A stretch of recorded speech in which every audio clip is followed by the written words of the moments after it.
नमस्कार दोस्तों। जैसा कि आप जानते हैं, हम लोग ऑक्सफैम रिपोर्ट 2024 के ऊपर लेक्चर सीरीज बना रहे हैं।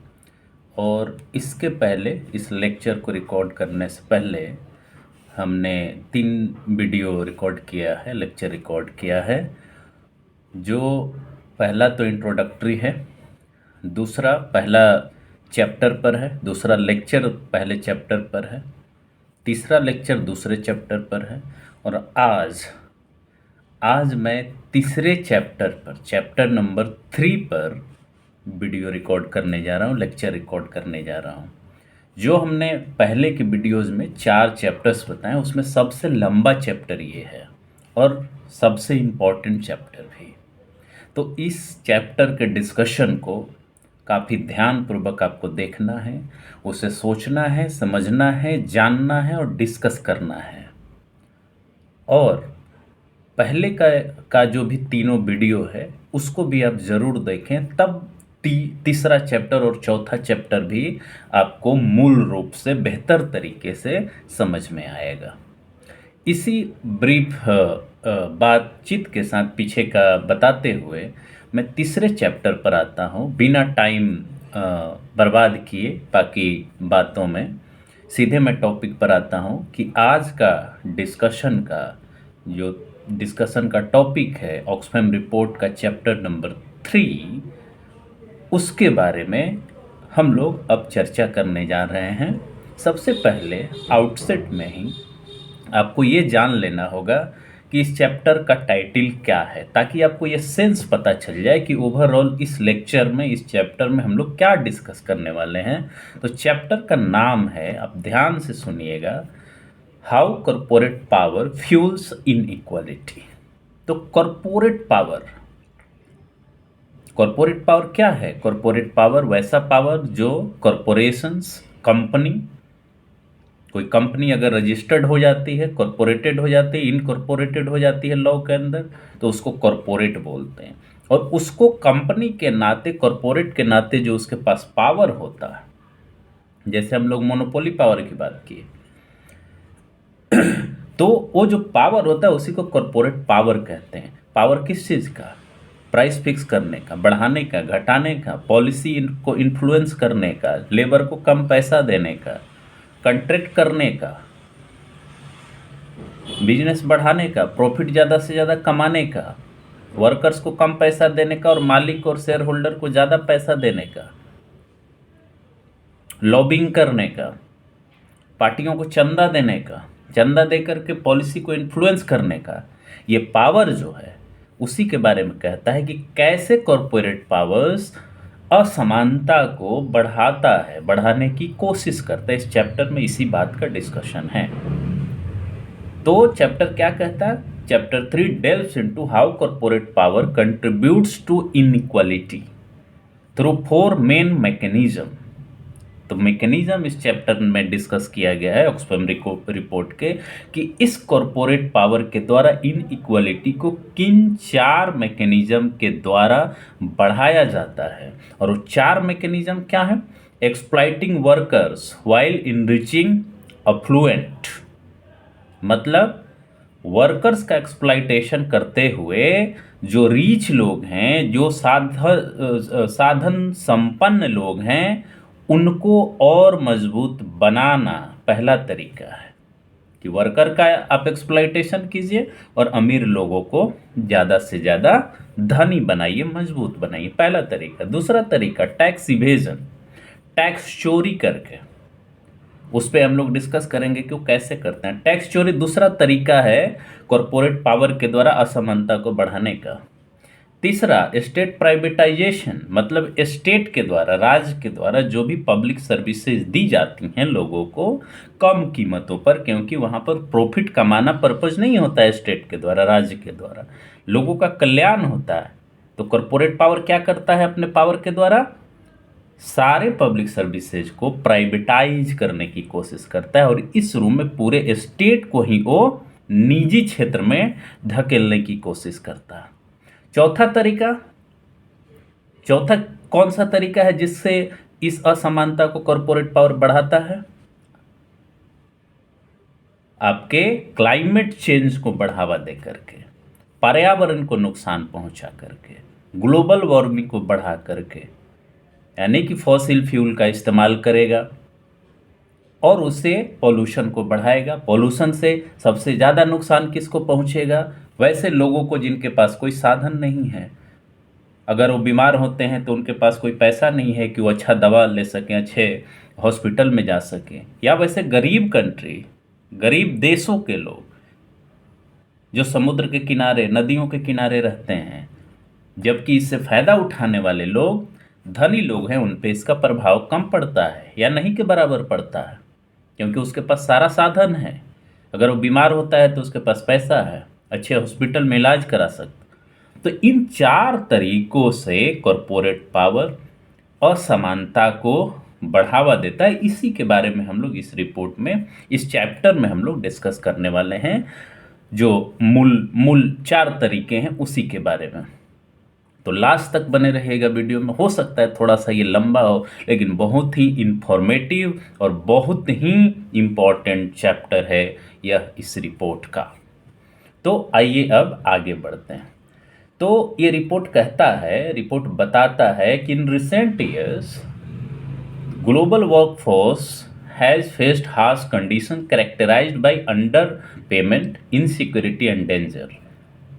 मतलब जो वर्क फोर्स है, जो मजदूर वर्ग है, वो बहुत ही हार्श कंडीशन को, असुरक्षा को, डेंजर को फेस कर रहा है। Meanwhile corporations utilize their influence to advocate for labor policies favoring corporate interests। जबकि इसी समय उनका कंडीशन खराब हो रहा है, जबकि जो कॉरपोरेट सेक्टर है, कॉरपोरेट पावर है, वो अपने इंटरेस्ट में लेबर पॉलिसी को बदलवा रहा है और उससे लेबर पॉलिसी बदलवा करके वो कम मजदूरी दे रहा है, कम मजदूरी देकर अपने प्रॉफिट को बढ़ा रहा है। Second thing, instead of prioritizing investment in improved wage and working conditions, powerful corporations choose to enrich their predominantly ultra-rich global north-based owners। तो जो उनको प्रॉफिट हो रहा है, उस प्रॉफिट से वो लेबर के कल्याण के लिए कुछ नहीं कर रहे हैं, वातावरण को सुधारने के लिए कुछ नहीं कर रहे हैं, असमानता के गैप को कम करने के लिए कुछ नहीं कर रहे हैं, बल्कि उस पैसे को वो अपने प्रॉफिट को बढ़ाने के लिए, अल्ट्रा रिच को फायदा पहुंचाने के लिए उसका इस्तेमाल कर रहे हैं। फिर ये रिपोर्ट कहता है कि जो वेजेज होता है, जो मजदूरी होता है, यही एक तरीका होता है वर्कर्स को उनकी जो प्रोडक्टिविटी है, जो उत्पादकता है, उसको कंपेंसेट करने का। क्योंकि उनकी प्रोडक्टिविटी जैसे जैसे टेक्नोलॉजी बढ़ रही है वो बढ़ रही है, लेकिन कंपैरेटिवली जितनी उनकी प्रोडक्टिविटी, उत्पादकता बढ़ रही है, इफिशियंसी बढ़ रही है, उस मात्रा में उनके वेजेस नहीं बढ़ रहे हैं। ये रिपोर्ट इंडिकेट करता है और कहता है कि जो फायदा प्रोडक्टिविटी से उनको मिलना चाहिए वो किसको मिल रहा है? पूंजीपति क्लास को या अल्ट्रा रिच को, जो सुपर रिच हैं, जो सबसे धनी हैं। फिर ये रिपोर्ट जो है आईएलओ के, इंटरनेशनल लेबर ऑर्गेनाइजेशन का आपने नाम सुना होगा, उसका रेफरेंस देता है और कहता है कि ILO reveals that disparity between wage growth and labour productivity in 72 countries in 2022 is widest since turn of 21st century. तो जैसे ही 21st सेंचुरी हुआ, उस समय से 52 देशों में, खास करके 2022 में, जो वेज ग्रोथ और लेबर प्रोडक्टिविटी रहा वो बहुत ज़्यादा बढ़ा है, उसमें डिस्पैरिटी रहा है। मतलब प्रोडक्टिविटी बहुत बढ़ा लेकिन वेजेस नहीं बढ़े, कम बढ़े कंपैरेटिवली। उनकी उत्पादकता बहुत बढ़ी लेकिन उसके हिसाब से उनको मजदूरी कम दिया गया। फिर कहता है कि moreover new analysis by Oxfam indicates that only a tiny 0.4% of companies publicly commit to pay their workers a living wage and supporting the payment of a living wage in their value. आप समझिए कि पूरे corporate sector का केवल 0.4% ऐसे companies हैं जो ये कहते हैं कि हम वर्कर्स को लिविंग वेजेस देंगे। लिविंग वेजेज का मतलब हमने एक्सप्लेन किया था कि लिविंग वेजेज वह वेजेज होता है जिससे एक मजदूर अपने परिवार का, अपना जिंदगी अच्छे से गुजार सके। एक डिग्निफाइड लाइफ जी सके, हर फैसिलिटी वो अवेल कर सकते। जबकि पॉवर्टी वेजेज वो वेजेज होता था जिससे केवल एक वर्कर अपना गुजारा कर पाता है, बाकी कोई चीज़ नहीं कर पाता, एडुकेशन अपने बच्चे को नहीं देता, मेडिकल फैसिलिटी अच्छी उसको नहीं मिल पाती। जबकि लिविंग वेजेज उस वेजेज को कहते हैं जिससे वो सारा काम आसानी से कर सकता है। तो पूरे वर्ल्ड की जो जितनी कंपनीज है उसमें मात्र 0.4% इस बात को एक्सेप्ट करती हैं कि हम वर्कर्स को लिविंग वेज देना चाहते हैं। अब सोचिए, उनके बदौलत उनका प्रोडक्टिविटी बढ़ रहा है, उनके बदौलत उनका प्रॉफिट बढ़ रहा है, but they are not committing for the living wages. Again this report underscores the prevalence of low wages force many workers to endure long hours and remain trapped in poverty। तो इसकी वजह से क्या हो रहा है कि उनको लो वेजेज मिल रहा है, इसलिए वो फोर्स हो जा रहे हैं, उन पे ये प्रेशर बन रहा है कि वो लंबे समय तक काम करें और जो भी कुछ उससे मिल रहा है वो अपने परिवार का भरण पोषण कर पाएं। Persistent gender wage gaps and substantial unpaid care responsibility further underscores a global economy built on systematic exploitation of the women। मतलब ये महिलाओं की बात उठाता है कि महिलाओं को अनपेड वर्क, घर में बड़े बुजुर्गों को देखना, बच्चों को देखना, सबका ध्यान रखना, ये अनपेड लेबर है जिसका कोई पैसा नहीं मिलता। खाना बनाना, सबका ध्यान रखना, कपड़ा धोना, मोस्टली ये महिलाएं करती हैं घरों में और उनको इसके लिए पैसा नहीं मिलता। उसका शोषण, उन लोगों का शोषण, महिलाओं का शोषण करके ये जो कॉरपोरेट सेक्टर है, कॉरपोरेशन है, कॉरपोरेट पावर है, वह इनइक्वालिटी को बढ़ा रहा है, क्योंकि उनको जितना पेमेंट मिलना चाहिए काम का वो पेमेंट नहीं दिया जा रहा। फिर कहता है ये रिपोर्ट कि corporation significantly benefits from the evading the cost and responsibility associated with employees by relying on non-standard form of employment such as contracting, outsourcing and temporary and part-time work। आप जानते हैं कि आजकल कंट्रेक्चुअल वर्क का trend चला है, outsourcing का चला है। इससे किसको फायदा हो रहा है? परमानेंट जॉब नहीं देंगे तो पेंशन नहीं देना पड़ेगा, ईपीएफओ में आपको जमा नहीं करना पड़ेगा, सोशल जो प्रोटेक्शन है, सिक्योरिटी है, वो नहीं देना पड़ेगा। और इसके नहीं देने से वो सारा का सारा प्रॉफिट किसको जा रहा है? कंपनी को, कॉर्पोरेट पावर को। वही चीज यहां बता रहा है कि इस वजह से, कंट्रैक्टिंग की वजह से, कंट्रेक्चुअलाइजेशन की वजह से, आउटसोर्सिंग की वजह से, temporary and part time work से कॉर्पोरेशन को फायदा हो रहा है, क्योंकि इसकी वजह से आपको कम पैसा दिया जाएगा, कभी भी हायर किया जाए, कभी भी फायर कर दिया जाएगा।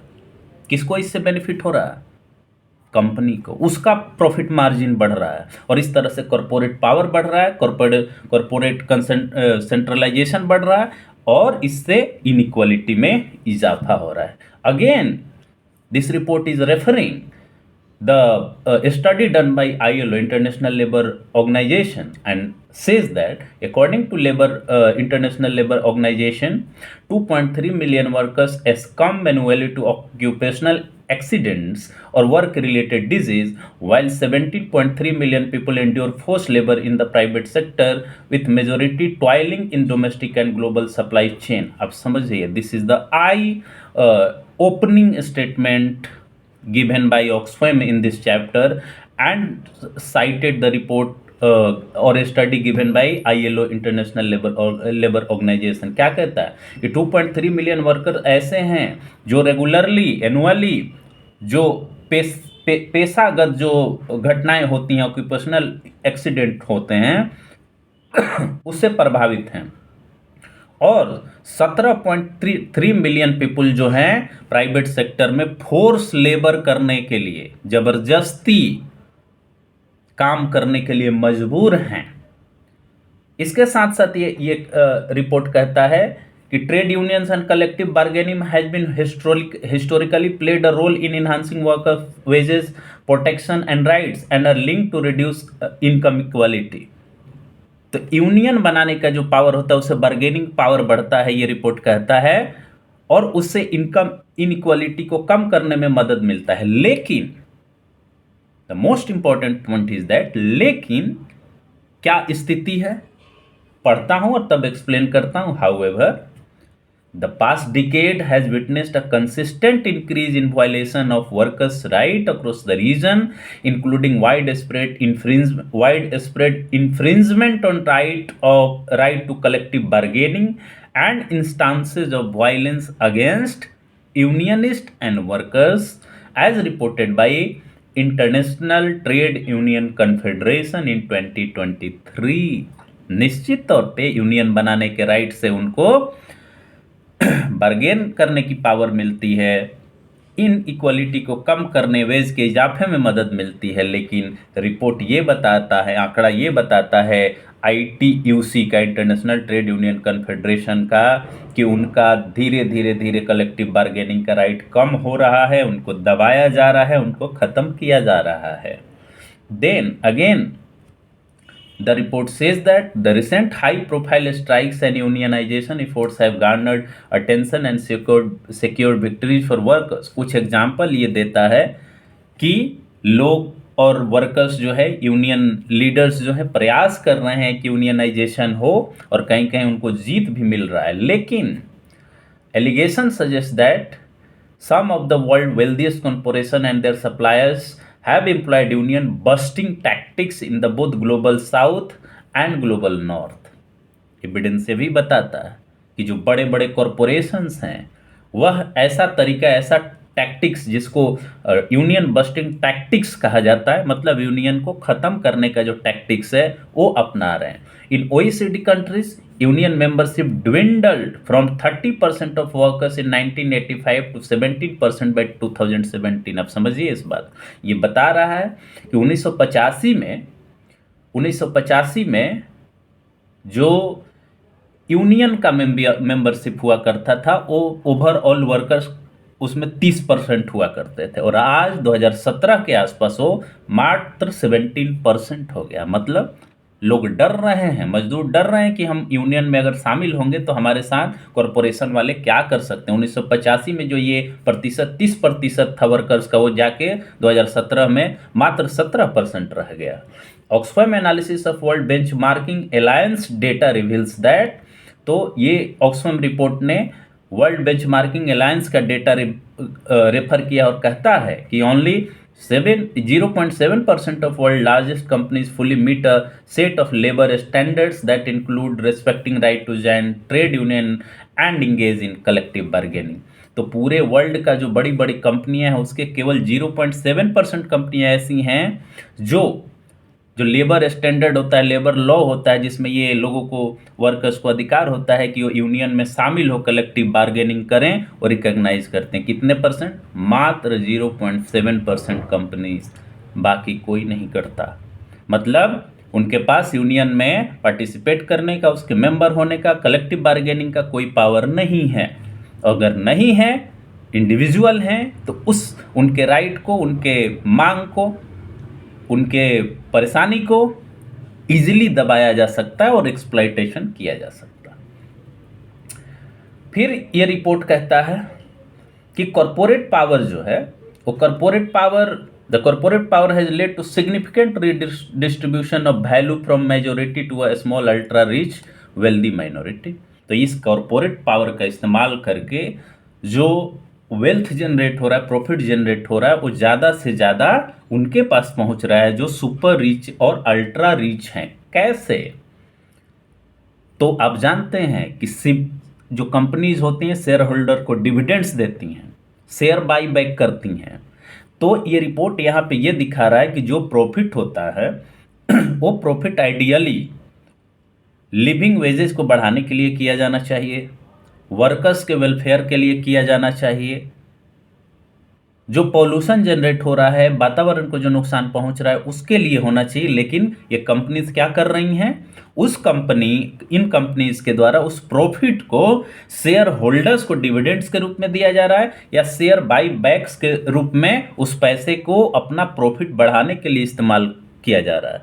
जबकि इसका इस्तेमाल वर्कर्स के लिए किया जाना चाहिए था, वातावरण के नुकसान को कम करने के लिए होना चाहिए था, लिविंग वेजेस को, सैलरी को बढ़ाने के लिए किया जाना चाहिए था। And it is citing the reports also, and now I'm quoting the paragraph, with much of the earning channeled to shareholders through dividends or share buybacks between July 2022 and June 2023. For every $100 of profit generated by 96 major companies, shareholders received $82 in form of stock buybacks and dividends, disproportionately benefiting the wealthy due to skewed distribution of share owners. मतलब अगर $100 कोई company profit generate कर रही है, ये 96 कंपनियों का ये बताया है कि 96 कंपनियां अगर $100 अगर इनकम जनरेट कर रही हैं, उसमें 85, उसमें $82, सॉरी 100 में $82 सीधे किनके पास भेजा जा रहा है? जो शेयर होल्डर्स हैं उनके यहाँ। तो आप समझ लीजिए कि मात्र 18% $18 बचता है जिनको डिस्ट्रीब्यूट किया जा रहा है वर्कर्स में। आप समझिए कितनी भयंकर परिस्थिति है। Again this report says that 29.2 billion $, with 87.7% distributed to shareholders through stock buybacks and dividends. Similarly, Brazil Petrobras generated profit of $30.3 billion with over 100% allocated to shareholders in dividend and surpassing investment in capital expenditure. अब सोचिए, इतना पैसा Brazil की एक company है Petrobras ने generate किया और वो सारा का सारा किसको डिविडेंड में दे दिया गया? कंपनी के शेयर होल्डर्स को।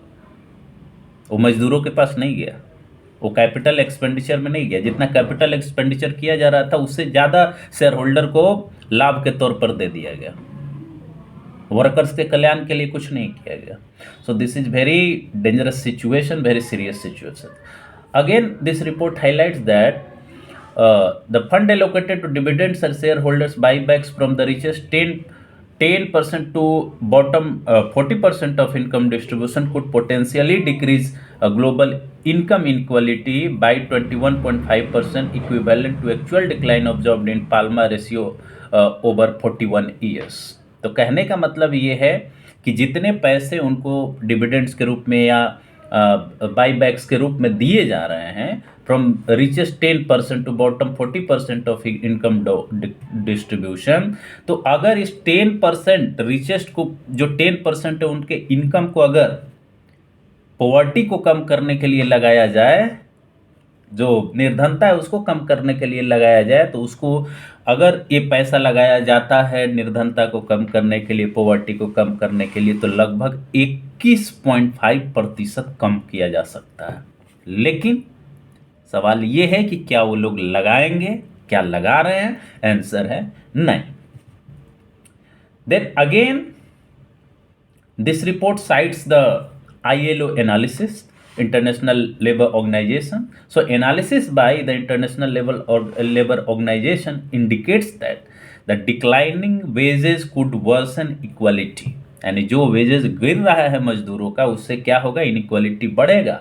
With 791 million workers experiencing a total loss of $1.5 trillion over 2 years due to wages not keeping up with inflation. मतलब कि जो उनको वेजेस मिल रहा है उस वेजेज को अगर हम देखें तो लगभग 791 मिलियन वर्कर्स जो है अपना वेज गिरते हुए देख रहे हैं इन्फ्लेशन की वजह से। और वो कितना तक जा रहा है अमाउंट जो उनका लॉस हो रहा है? 1.5 ट्रिलियन।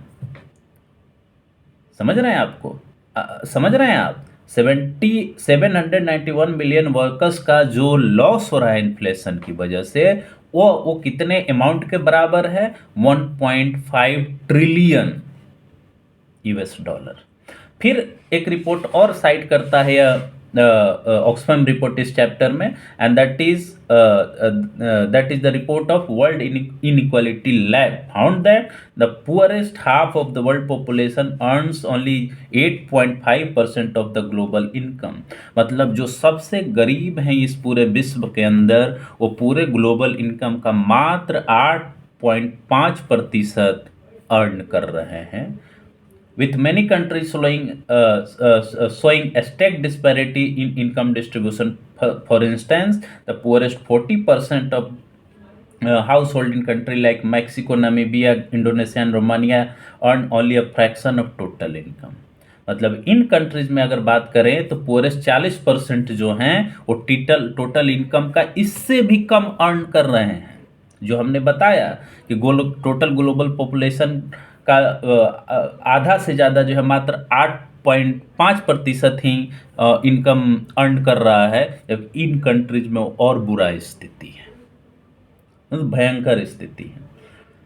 फिर ये रिपोर्ट कहता है कि in US despite comprising 59% of the population, white American own 89% of the corporate shares. ये पहले भी मैं बता चुका हूँ कि डिस्पाइट कंप्राइजिंग 59% ऑफ पॉपुलेशन, मतलब यूएस में अगर हम कहें तो वहाँ पे वाइट पॉपुलेशन 59% है, लेकिन जो कॉर्पोरेट शेयर है वो कितना ऑन करता है, 90% के आसपास। जबकि ब्लैक एंड हिस्पैनिक फैमिली जो अमेरिका में रहते हैं वो 14% और 19% रिस्पेक्टिवली रिप्रेजेंट करते हैं अमेरिकन पॉपुलेशन का, लेकिन उनके पास अमेरिकन कंपनीज में शेयर कितना है, ब्लैक अमेरिकन के पास मात्र 0.1%, जबकि पॉपुलेशन कितना है 14% के आसपास।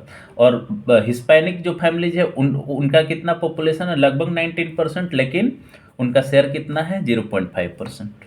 अब समझिए कितना बड़ा डिस्पैरिटी। फिर ये रिपोर्ट कहता है कि research by Oxfam in the food and garment sector reveals how brands from wealthier countries are complicit in or directly engage in exploitative labour and environmental practices in the poor countries. तो जो बड़े बड़े brand अब देखते हैं ना, पहनते हैं ना, वो लेबरर्स जो डेवलपिंग कंट्रीज में काम करते हैं कम वेजेज पर उनके एक्सप्लॉयटेशन से बनाया जाता है।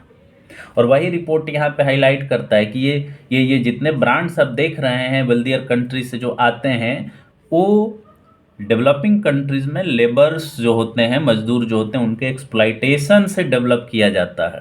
और उसका प्रॉफिट किनके पास जाता है, बड़े बड़े कॉरपोरेशंस के पास। फिर ये रिपोर्ट कहता है कि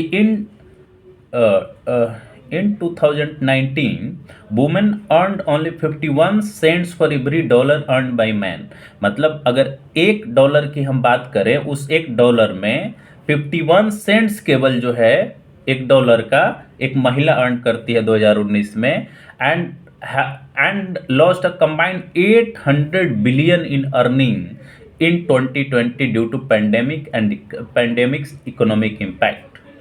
फिर कहता है कि 2022 में वुमेन्स का शेयर जो है ग्लोबल इनकम में मात्र 35%, पूरे ग्लोबल इनकम का अगर बात करें तो उसमें मात्र 35% इनकम ही महिलाओं के पास है, जो कि थोड़ा सा ऊपर है।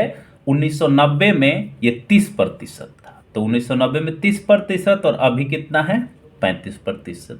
मात्र महिलाओं का ग्लोबल इनकम में 5% की वृद्धि हुई है, जो कि केवल स्लाइट एक इंक्रीज है। फिर ये रिपोर्ट कहता है कि only 24% of influential companies publicly commit to gender equality and mere 2.6% disclose information on gender pay gap. अब समझिए कि टोटल जो जितनी कंपनियां हैं, इन्फ्लुएंशियल कंपनीज है, प्रभावशाली कंपनीज है, उसके केवल 24% कंपनियां ही ये कहती हैं कि हम ग्लोबल ये जेंडर इक्विटी के लिए हम कुछ करेंगे, और मात्र 2.6% जो कंपनियां हैं वो डिस्क्लोज करती हैं इंफॉर्मेशन जेंडर पे गैप के ऊपर, कि मतलब दो जेंडर के बीच में कितना बड़ा सैलरी का गैप है, किसको कितना मिल रहा है, महिलाओं को कम क्यों मिल रहा है और पुरुषों को ज़्यादा क्यों मिल रहा है। तो ये है स्थिति। फिर उसके बाद ये रिपोर्ट कहता है कि टैक्स के बारे में अब बात करता है, टैक्स इवेजन के बारे में, जो इसका दूसरा कंपोनेंट है। पहला क्या था, पहला था कि कैसे लेबर का एक्सप्लॉयटेशन करके सुपर रिच को आगे बढ़ाया जा रहा है। ये मैकेनिज्म जो था, किस मैकेनिज्म के द्वारा 4 तरीके बताए गए थे। तो दूसरा तरीका टैक्स इवेजन। अब कहता है कि corporations and wealthy individual exacerbate inequality by evading taxes, benefiting share holders while depriving the public of crucial resources. तो ये टैक्स बचा के क्या किया जाता है, तो टैक्स बचा के जो शेयर होल्डर्स होते हैं, हाई ऑफिशियल्स होते हैं किसी कॉरपोरेशंस के, उनको फायदा पहुंचाया जाता है, और उस टैक्स को चुराने की वजह से जो सरकार का फंड है उस फंड में पैसा नहीं आता, पैसा नहीं आता तो सरकारें बाकी चीज़ों पर खर्च नहीं करेंगी, हेल्थ पर नहीं करेंगे, एजुकेशन पर नहीं करेंगे, इंफ्रास्ट्रक्चर पर नहीं करेंगी, सोशल सर्विसेज पर नहीं करेंगे, सोशल सेक्टर पर नहीं करेंगी, इंडस्ट्री पर नहीं करेंगी। क्या कहेंगे कि हमारे पास पैसा नहीं है। और इस तरह से कॉरपोरेट सेक्टर उस पैसे का इस्तेमाल अपना प्रॉफिट बढ़ाने के लिए करता है। यही बात इस मैकेनिज्म में इस तरीके में बताई गई कि इस तरीके से भी कॉरपोरेट पावर इनइक्वालिटी को कैसे बढ़ाता है। इसी के बारे में हम लोग इस पार्ट में डिस्कस करेंगे। So this report says that since 1980s OECD countries have slashed their corporate income tax rate by more than half. 1980 से अगर देखा जाए तो जो OECD कंट्रीज हैं वो कॉर्पोरेट इनकम टैक्स को आधा से ज़्यादा कम कर चुकी हैं, फ्रॉम 48% टू जस्ट 23.1% इन 2022। पहले कितना हुआ करता था 80 के आसपास, लगभग 48% के आसपास कॉरपोरेट इनकम टैक्स कलेक्ट होता था सरकारों के द्वारा, लेकिन अब ये घट के कितना हो गया है 23.1% 2022 तक। मतलब किसके फंड में कमी आई, ये पैसा कहाँ जाता, सरकारों के पास, लेकिन अब कम होने के बाद किसके पास जा रहा है, ये बचत हो रहा है कॉरपोरेशन। ये बचत किसके लिए हो रहा है, ये बचत कौन कर रहा है, ये बचत कॉरपोरेशंस बड़ी बड़ी कंपनियां कर रही हैं, और ये टैक्स सरकार के पास नहीं जा रहा है। और सरकार के पास नहीं जा रहा है तो वो कहीं इन्वेस्टमेंट नहीं करेगी, आपके इंफ्रास्ट्रक्चर पर पैसा नहीं मिलेगा। सरकारें कहेंगे कि हमारे पास टैक्स ही नहीं है, पैसा ही नहीं है, तो ये पैसा तब आएगा ना जब ये टैक्स बढ़ेगा। लेकिन ट्रेंड क्या है, 1980 में ये 48% था, आज वो घट के 23% हो गया। और सुनिए, this trend extends globally with 111 out of 141 surveyed country witnessing a decline in statutory corporate income tax between 2022 to 2023। 141 country का सर्वे किया गया, उसमें से 111 में ये पाया गया कि ये धीरे धीरे और कॉर्पोरेट इनकम टैक्स कम हो रहा है, मतलब उनको बचत हो रहा है और सरकार को और पब्लिक को नुकसान हो रहा है। और देखिए, tax havens, excessive use of inefficient tax incentives and aggressive tax planning have driven actual tax rate much lower, often nearing zero। तो क्या कंट्रीज ये कंपनीज करती हैं, टैक्स इवेड करती हैं, सेफ हेवन बना हुआ, टैक्स हेवेंस बना हुआ, ऐसे ऐसे कंट्री में जाके इन्वेस्ट जहाँ करते हैं लोग जहाँ पे कोई भी टैक्स नहीं लगता। इसके साथ साथ एग्रेसिव टैक्स प्लानिंग, जो चार्टर्ड अकाउंटेंट करते हैं, इस तरह से प्लानिंग करना है कि हमको टैक्स नहीं देना पड़े, और वो लगभग जो कॉर्पोरेट इनकम टैक्स है वो जीरो की तरफ बढ़ता जा रहा है। मतलब अगर उनको टैक्स नहीं देना पड़ेगा तो सब पैसा उनके खाते में जाएगा, उनके पास जाएगा, सरकार के पास नहीं आएगा। तो सरकार के पास पैसे की कमी होगी तो आपका कोई डेवलपमेंट का वर्क नहीं होगा और कंपनी का जेब भरेगा। समझिए इस बात को। From 1975 to 2019, the real corporate tax rate plummeted from 23 to 17%। तो 1975 से 2019 के बीच अगर हम देखेंगे तो कॉर्पोरेट टैक्स 23% से 17% आ गया है। Despite many corporation enjoying record profit during this period, an estimated $1.1 trillion in profits, equivalent to 35% of the foreign profit were shifted to the tax haven in 2022 alone। तो ये जो प्रॉफिट आ रहा था उस प्रॉफिट में लगभग 1 ट्रिलियन पैसा कहाँ से शिफ्ट कर दिया गया, जो टैक्स हेवन वाली कंट्रीज हैं वहाँ, ताकि टैक्स नहीं देना पड़े। समझिए कितना ये लोग इस तरीके से टैक्स बचा करके अपना फायदा केवल उठा रहे हैं। Then in OECD countries, the average top marginal tax rate for dividend income plunged significantly from 61 to 42% since 1980s। तो जो टॉप मार्जिनल रेट था वो भी कम होता जा रहा है, 61% पहले था, वो अब 42% हो गया। And in some nations like Brazil it is not taxed at all.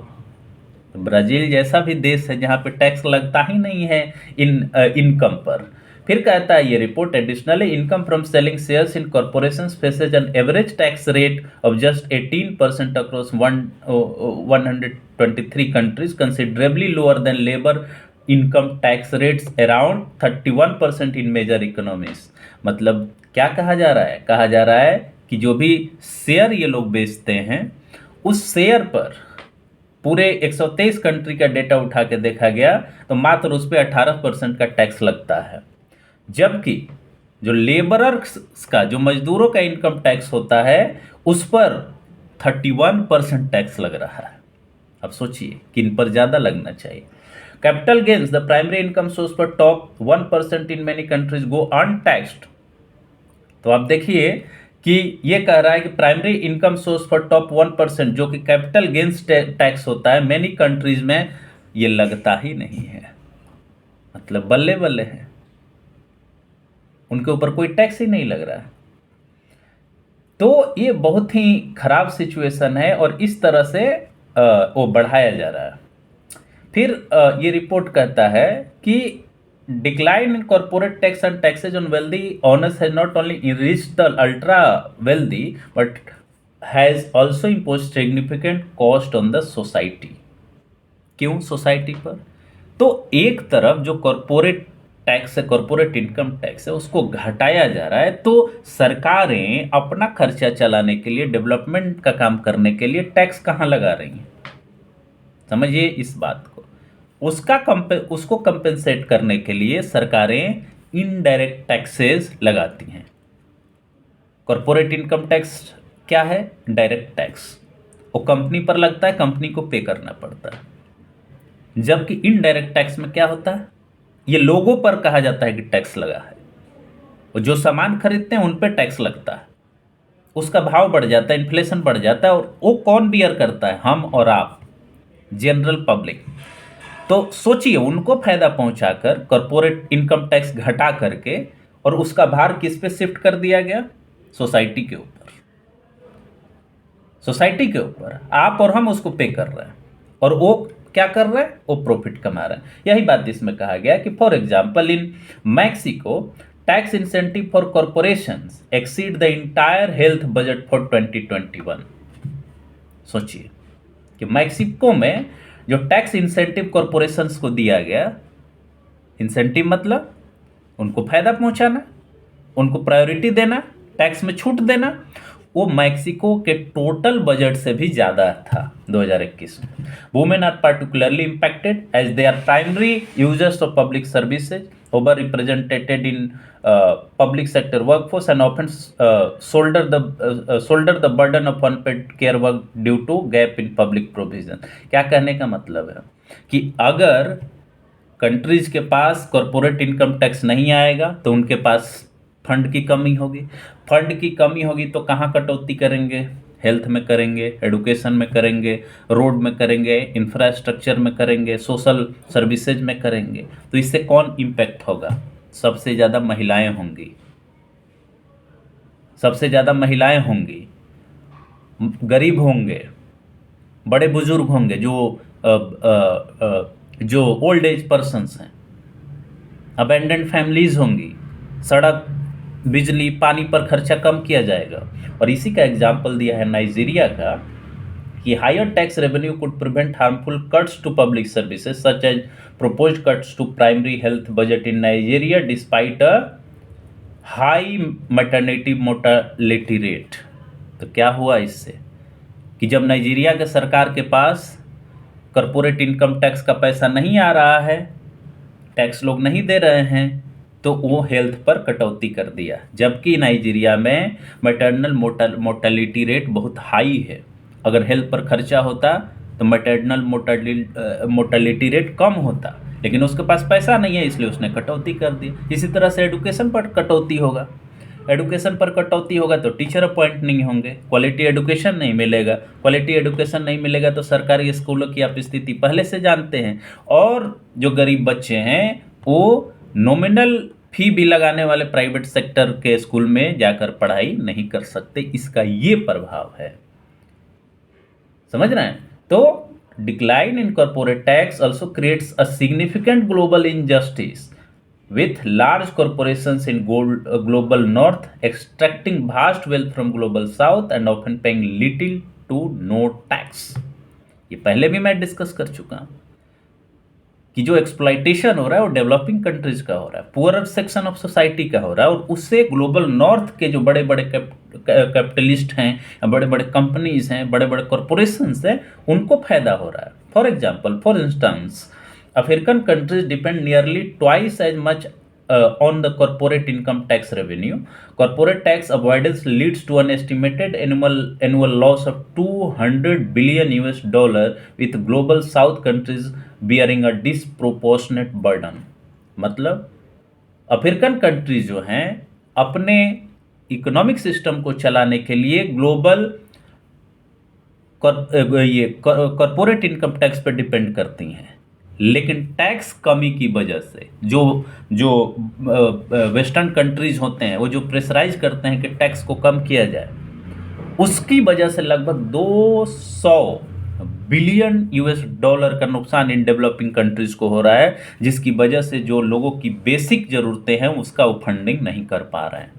इससे उनकी संप्रभुता को खतरा है, इससे उनके लोगों को खतरा है। लेकिन बड़ी बड़ी जो संस्थाएं हैं ग्लोबल लेवल पर, वो जो विकासशील देश हैं, ग्लोबल साउथ की कंट्रीज हैं, उनको प्रेशराइज करती हैं कि टैक्स कम करो, कॉरपोरेट इनकम टैक्स कम करो, ताकि ग्लोबल नॉर्थ की कंपनीज को, देशों को ज़्यादा से ज़्यादा फायदा मिले। लेकिन उससे नुकसान किसको हो रहा है? डेवलपिंग कंट्रीज में लोग जो गरीब रह रहे हैं, जो कमज़ोर देश हैं, उनको नुकसान हो रहा है। फिर उसके बाद क्या कहता है ये रिपोर्ट? ऑफ कोर्स थोड़ा सा लंबा होगा ये वीडियो, क्योंकि बहुत इंपॉर्टेंट डिस्कशन अभी इसमें बाकी है। 2 चीज़ें जो मैं डिस्कस आपसे करना चाहता हूँ कि इसके साथ साथ ये कॉरपोरेशन क्या करते हैं कि प्राइवेटाइजेशन को बढ़ावा देते हैं। ये चाहते हैं कि सारी चीज़ें, एडुकेशन, हेल्थ, ये सारी चीज़ें जो पब्लिक सेक्टर में हुआ करती हैं या हुआ करती थी, इसको प्राइवेटाइज करके कमोडिटी बना दिया जाए, वस्तु बना दिया जाए, जिसको खरीदा और बेचा जा सके और जिससे प्रॉफिट कमाया जा सके। आप समझिए कि अगर इस सबका कमोडिफिकेशन हो गया, इसको कमोडिटी बना दिया गया, बेचने खरीदने का चीज़ बना दिया गया, तो कौन इसको अफोर्ड करेगा? जिसके पास पैसा होगा। हॉस्पिटल में वही जाएगा जिसके पास पैसा होगा। अच्छे डॉक्टर उसी को मिलेंगे जिसके पास पैसा होगा। एडुकेशन अच्छा उसी को मिलेगा जिसके पास पैसा होगा। क्या नतीजा होगा, क्या प्रभाव पड़ेगा उन लोगों पे जिनके पास पैसे नहीं हैं? क्या होगा उनका, जो वैसे देशों में रहते हैं जहाँ केवल वो उतना ही कमा पाते हैं जितना कि वो अपना भरण पोषण कर पाएँ? क्या उनके बच्चे पढ़ पाएंगे? क्या वो बीमार पड़ेंगे तो अच्छे क्वालिटी के डॉक्टर मिल पाएंगे? इसी बात को इस पार्ट में, इस भाग में ये रिपोर्ट डिस्कस करता है। तो privatisation while benefiting wealthy and economic elites often leads to exclusion, exclusion, deprivation and harmful consequences for marginalized communities such as people living in poverty, women, girls and racialized community। आप समझिए इस बात को। और इसके साथ ये रिपोर्ट कहता है कि ये सारी चीज़ें कैसे की जा रही हैं? पब्लिक प्राइवेट पार्टनरशिप के माध्यम से। मतलब सरकारें भी कुछ हेल्प करेंगी, सरकार भी फंडिंग करेगी, पब्लिक रिसोर्सेज उनको दिया जाएगा और उससे वो प्राइवेटाइज करके अपना पेट भरेंगे, अपना प्रॉफिट बढ़ाएंगे। आप समझिए कितना खतरनाक ये स्थिति है। और इसके लिए उनका हेल्प कौन करता है? Private equity funds, hedge funds, institutional investors, जो कि वैसे जगहों पर इन्वेस्ट करने का प्लानिंग करते जहां कम से कम रिस्क हो, जहां सरकार सपोर्ट करे, पब्लिक फंडिंग उसको मिले, और जब प्रॉफिट कमाने की बात है तो वो केवल प्रॉफिट कमाएं। इसी का नाम दिया है इस रिपोर्ट ने Wall Street Consensus। So this trend, which kind of trend? The trend of privatizing public services is termed as Wall Street Consensus, which treats essential services such as education, healthcare, and water as financial assets backed by public resources, similar to the previous consensus, but in contemporary developmental language.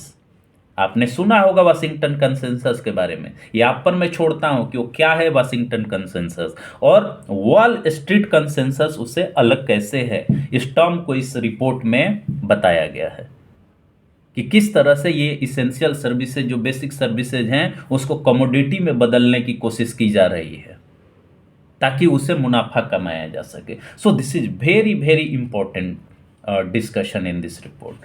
फिर ये report कहता है कि privatisation is generating profit and wealth for billionaires with private equity firms acquiring everything from water system and health care providers to nursing homes despite concern about poor outcomes. ये बताता है, इस report में UK का example दिया गया कि वहाँ पब्लिक ट्रांसपोर्ट को प्राइवेटाइज कर दिया गया, लेकिन उसका क्या नतीजा निकल रहा है, बुरा से बुरा स्थिति है, फेलियर है एक तरह से, लेकिन प्राइवेट सेक्टर को हैंडओवर कर दिया गया। पब्लिक को चीप ट्रांसपोर्ट नहीं मिल पा रहा, पूरी तरह से ट्रांसपोर्ट सिस्टम डायस्फंक्शन हो चुका है। फिर आगे जब इसमें हम देखते हैं तो उसके बाद ये रिपोर्ट जो फाइनली जिसका ये डिस्कशन करता है कि किस तरह से ये कंट्रीज इन्वायरमेंट को, वातावरण को प्रभावित करके, उस पर खतरा क्रिएट करके अपना जेब भर रही हैं। तो उसका डिस्कशन करते हुए ये कहता है कि corporate power significantly contributes to climate breakdown, exacerbating extreme inequalities and causing immense suffering. मतलब कि क्लाइमेट के ब्रेकडाउन को बढ़ावा दे करके एक्सट्रीम इनइक्वालिटीज को बढ़ावा दिया जा रहा है। कैसे? फॉसिल फ्यूल का इस्तेमाल करके। कौन कंपनियां कर रही हैं? बड़ी बड़ी कंपनियां कर रही हैं। प्रभावित कौन हो रहा है? गरीब देश जो समुद्र के किनारे हैं, नदियों के किनारे हैं। तो फॉसिल फ्यूल के माध्यम से कुछ कंपनियों का पेट भर रहा है, जबकि इसका नाम क्या दिया जा रहा है? डेवलपमेंट। ये बात कहता है ये report. So pursuit of short term profits by corporation particularly in fossil fuel industry has pushed the world to the brink of a climate crisis। ठीक है। So despite pledges to transition to more sustainable practices, the industry continues to invest in fossil fuel projects while allocating minimal resources to low carbon alternative। तो profit कमाने के लिए ज़्यादा से ज़्यादा fossil fuel projects में लगाया जा रहा है और उसके कंपैरिजन में कम से कम अल्टरनेटिव जो हो सकता है, ग्रीन टेक्नोलॉजी हो सकता है या लो कार्बन अल्टरनेटिव हो सकता है, उसमें कम से कम खर्च किया जा रहा है। और कैसे किया जा रहा है ये सारी चीज़ों को? लॉबिंग पर खर्चा बढ़ा करके, पॉलिसी मेकिंग में इंटरफेरेंस करके, ये बता करके कि जो साइंटिफिक डेटा प्रेजेंट कर रहा है वो झूठ बोल रहा है कि क्लाइमेट चेंज हो रहा है या ग्लोबल वार्मिंग हो रहा है। ये कॉरपोरेट सेक्टर का तरीका है पूरे मीडिया को मैनेज करना, डिस्कोर्स को मैनेज करना, पॉलिसी मेकर्स को पैसा देना। पॉलिटिक्स में जाकर के पिछले लेक्चर में हमने डिस्कस किया है कि किस तरह से पॉलिसी को इन्फ्लुएंस करते हैं लोग, बाहर से और भीतर से। तो ये रिपोर्ट ये बता रहा है कि इस तरह से ये पूरे क्लाइमेट को एक डेंजर के लेवल पर लाया जा चुका है और इस तरह से पूरे ह्यूमनिटी को या जो भी इक्वलिटी अभी तक अचीव किया जा सका है, उस इक्वलिटी को ख़त्म करके इन इक्वलिटी के तरफ ले जाने का पूरा प्रयास हो रहा है कॉरपोरेट सेक्टर के द्वारा। सो फाइनली बस 1 से 2 मिनट और लूँगा आप लोगों का और उसमें कंक्लूड करूँगा, क्योंकि ये बहुत ही लंबा चैप्टर है। So economic inequality intersects with power inequalities such as gender, ethnicity and age, further exacerbating vulnerabilities to climate change impacts. तो जो इकोनॉमिक इनइक्वालिटी है, आर्थिक असमानता है, वो इंटरसेक्ट करता है किसके साथ? पावर इनइक्वालिटी जो सोसाइटी में होता है। किसके साथ पावर इनइक्वालिटी होगा? कौन पावर इनइक्वालिटी को झेल रहा होगा? जो कमज़ोर होगा आर्थिक रूप से, सामाजिक रूप से, सांस्कृतिक रूप से। और वो आर्थिक रूप से भी अगर कमज़ोर है तो क्लाइमेट चेंज का सबसे बड़ा प्रभाव किस पर पड़ेगा? पैसे वाले के पास, जो इकोनॉमिकली बहुत ही मजबूत है, या उस पर जो कमज़ोर वर्ग से आता है, कमज़ोर जाति से आता है, धर्म से आता है, रीजन से आता है, एज उसका बहुत हो चुका है, बीमार रहता है, या गरीब है, या महिला है, गर्ल्स है। अगर क्लाइमेट चेंज का प्रभाव उस पर पड़ता है तो उसको इलाज करने की ज़रूरत होगी, उसको कंपेंसेट करने की ज़रूरत होगी, आर्थिक रूप से सहयोग करने की ज़रूरत होगी। क्या उसके पास ये संसाधन होंगे कि क्लाइमेट चेंज के प्रभाव को कम कर सके? नहीं। ये रिपोर्ट कहता है कि इकोनॉमिक इनइक्वालिटी की वजह से बाकी इनइक्वालिटी भी परपेचुएट होता है, कंटिन्यू करता है, उसको बढ़ाता है। सो racialized community within countries bear a disproportionate burden of climate change effect। तो जो रेशियलाइज्ड पीपुल होते हैं, कमज़ोर लोग होते हैं, पुअर सेक्शन ऑफ सोसाइटी होता है, महिलाएं जो होती हैं, बूढ़े बुजुर्ग होते हैं, उन पे सबसे ज़्यादा डिसप्रोपोर्शनेट इफेक्ट पड़ता है क्लाइमेट चेंज का। For instance, in USA racialized communities often live in a hotter neighborhood with less tree cover and are less likely to have access to air conditioning। अब समझिए कि क्या अमेरिका में जो black और हिस्पैनिक पॉपुलेशन है उनको एसी की सुविधा मिल पाती है? यही बात ये उठा रहा है कि उनको वैसे जगहों पर रहना पड़ता है जहाँ ज़्यादा गर्मी पड़ती है, उनके पास एसी का एक्सेस नहीं है। इस क्लाइमेट चेंज से उन पे जो प्रभाव पड़ेगा वो कैसे कम करेंगे? ठंडे जगहों पर रहकर, एसी में रहकर, लेकिन वो सुविधा उनको नहीं मिल पाती। फिर ये रिपोर्ट कहता है, so indigenous peoples who have sustainable land management practices are severely affected by climate change due to their close relationship with environment and systematic discrimination and marginalisation they experience which deny their rights. तो climate change से क्या हो रहा है? क्योंकि वो environment से जुड़े हुए हैं, लैंड से जुड़े हुए हैं, वातावरण से जुड़े हैं, पर्यावरण से जुड़े हैं, और उस पर इस क्लाइमेट चेंज का पॉल्यूशन का बुरा प्रभाव पड़ रहा है। इस वजह से उनका राइट अफेक्ट हो रहा है, वो अपने राइट को एक्सरसाइज नहीं कर पा रहे हैं। आप समझिए इस बात को। So addressing the collapse in corporate tax, तो जो कॉर्पोरेट टैक्स में कोलैप्स हो रहा है, जो कमियां की जा रही हैं कॉर्पोरेट इनकम टैक्स में, उसको ये रिपोर्ट एडवोकेट्स करता है, कहता है कि ये एड्रेस करना पड़ेगा। जो ग्लोबल कॉर्पोरेट टैक्स है उसको बढ़ाना पड़ेगा। So addressing the collapse in corporate taxes necessitates progressive taxes, मतलब टैक्स लगाना होगा, प्रोग्रेसिवली उसको बढ़ाना होगा टैक्स को, and end to corporate tax evasion. तो दूसरी बात कि इसके साथ बढ़ाते बढ़ाते आपको ये भी करना होगा कि जो लोग टैक्स चोरी कर रहे हैं उस टैक्स चोरी को इमीडिएटली रोकना होगा, and inclusive efforts to establish a fair global tax system. और ये इंश्योर करना होगा कि एक पारदर्शिता पर आधारित टैक्स सिस्टम डेवलप किया जाए। Publicly owned and control services are better position to provide universal, affordable, gender responsive and high quality services. ये कहता है रिपोर्ट, इस चैप्टर का लास्ट पैराग्राफ, कि सरकारों को प्रयास करना होगा कि जो इसेंशियल सर्विसेज है वो पब्लिक सेक्टर में रहे, क्योंकि पब्लिक सेक्टर का पर्पस प्रॉफिट कमाना नहीं होता, इनइक्वालिटी को बढ़ाना नहीं होता। पब्लिक उसकी सबसे बड़ी कंसर्न होती है, welfare of the public concern होती है, and that is why these services must be kept under public sector so that affordable, gender responsive and high quality services can be provided to the all sections of society। समझ रहे हैं आप? तो आप समझिए कि ये चैप्टर कितना अहम है, and this chapter is disclosing very different aspects and comprehensive aspects of inequality perpetuated and increased by corporate power। तो कॉरपोरेट पावर के द्वारा किस तरह से इनइक्वालिटी को बढ़ाया जा रहा है, कैसे कॉरपोरेट टैक्स को घटाकर वो जीरो की तरफ ले जाने की कोशिश कर रहे हैं, और साथ ही साथ इसके साथ साथ तो क्लाइमेट को कितना डैमेज कर रहे हैं।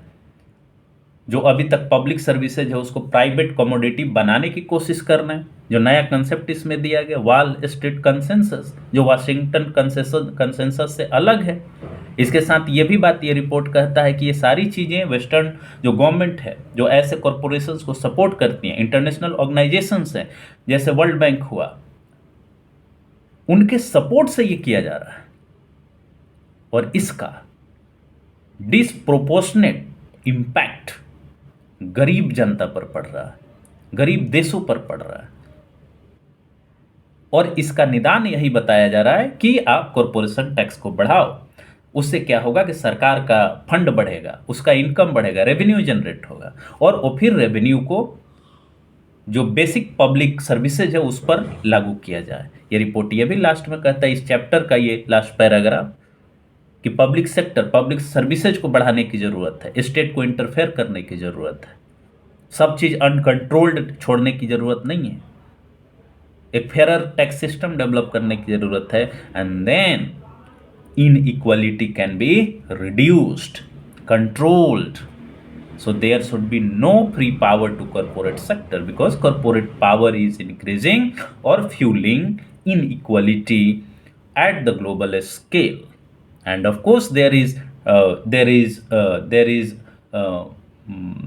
severe impact on the global south, क्योंकि ये सारा इनइक्वालिटी जो जनरेट हो रहा है उससे सबसे ज़्यादा फायदा एक सेक्शन को हो रहा है, कुछ लोगों को, मुट्ठी भर लोगों को हो रहा है जो ग्लोबल नॉर्थ में है। ऐसा नहीं है कि ग्लोबल साउथ में है ही नहीं, उसमें भी है, वहाँ भी एक मुट्ठी भर लोग जो है पूरे चीज़ों पर अधिकार किए हुए हैं, कंट्रोल कर रखे हैं। तो उसको कैसे फेयर बनाया जाए, कैसे उसको कम किया जाए, ये डिफरेंसेस जो है, जो इनइक्वालिटी, इतना ज़्यादा बड़ा जो गैप जो है, इसको कैसे कम किया जाए, ये कंसर्न है इस चैप्टर का। So with this I will and this lecture here, because it has become very long, but this chapter of this report is very, very important to understand this phenomena, inequality, how inequality has been increased, how it has been fueled by corporate powers. So with this I will end this lecture, and in last I will humbly request you to like my channel, subscribe my channel, watch this video and comment, give your feedback, so that I could improve the content, improve the other things, and I will try to make another video, other video on different topics if you will suggest me. So next topic में हम लोग मिलेंगे, next chapter के discussion में हम लोग मिलेंगे, जो कि इसका लास्ट चैप्टर होगा, जो कि कंक्लूजन है एक तरह से, रिकमेंडेशन है एक तरह से, और वो भी जानना जरूरी है कि क्या अल्टरनेटिव मॉडल हो सकता है। तो इसी के साथ मैं इस वीडियो का अंत यहीं करता हूँ। नमस्कार, धन्यवाद।